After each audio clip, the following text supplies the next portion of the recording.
Since the ARC A380 failed to appeal the gamers, Nvidia gave one more shot with the all-new GTX 1630 GPU that is aimed at gamers who can't afford a high-end GPU costing over $200.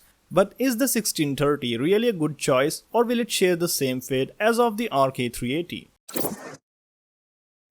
In the past few weeks, we have been hearing about Nvidia preparing the GTX 1630. From the name, you can easily guess that this GPU is going to be slower than the GTX 1650. So most likely, Nvidia was thinking of competing with Intel's ARC A380 and AMD's RX 6400 that are aimed towards entry-level gaming performance at 1080p resolution. We saw a few editions of GTX 1630 from manufacturers like Colorful and Palette that feature a dual-fan GTX 1630 GPU. The official specs of this card have also been revealed, and on paper it looks a lot slower than we initially expected. It is based on the Turing architecture and is the little sibling of the GTX 1650. It comes with 512 CUDA cores, that is roughly 40% less than the GTX 1650. Clock speeds are much higher, and the VRAM size is also the same with 4 GB of GDDR6 memory. The big difference here is the memory bus, which is half of what is present on the 1650. So the memory bandwidth is just 96 GB per second compared to 192 GB per second on the 1650, and it is even lower than the 112 GB per second bandwidth on the 1050 Ti.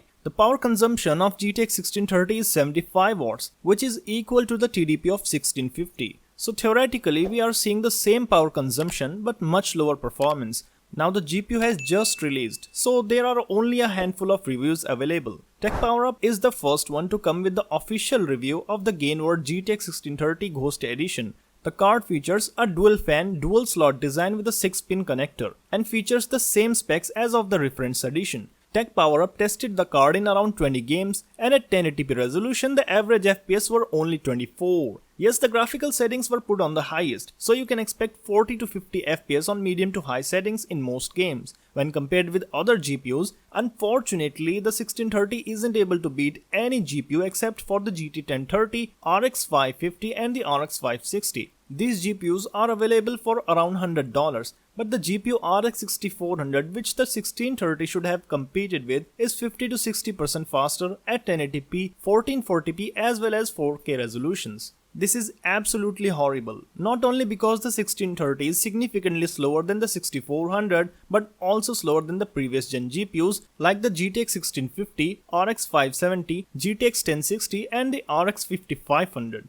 Now the only thing that decides if this is a good value card is its price. Nvidia has priced it at $150 with different editions costing as high as $200 like the EVGA GTX 1630 SC Gaming. So literally this GPU is garbage, as the RX 6400 as well as the 6500 XT are available for less than $200 and provide far better performance. So Nvidia's GTX 1630 has successfully dethroned the worst GPUs as of today, whether it is the 6500 XT or the ARC A380. As Tech Power suggests, if the 1630 is priced at $100, only then it is able to outperform the RX 6400, but only by 3%. So Nvidia's GTX 1630 is a big failure, and I totally don't recommend going with this card. Currently the best one for around $150 for gaming is the RX 6400, and fortunately the card is available for $160 to $170 on most online stores. Even some of the RX 6500 XT GPUs are available for just $10 to $20 more, like this XFX Speedster edition that provides 70% better performance per dollar compared to the 1630. Let me know what is your favorite GPU under $200, and if you think that the 1630 is really worth the buy for $150. Also check out this video right here about the flagship RTX 40 GPU, which is going to have insane power limits. Subscribe if you liked the video, and I will see you next time.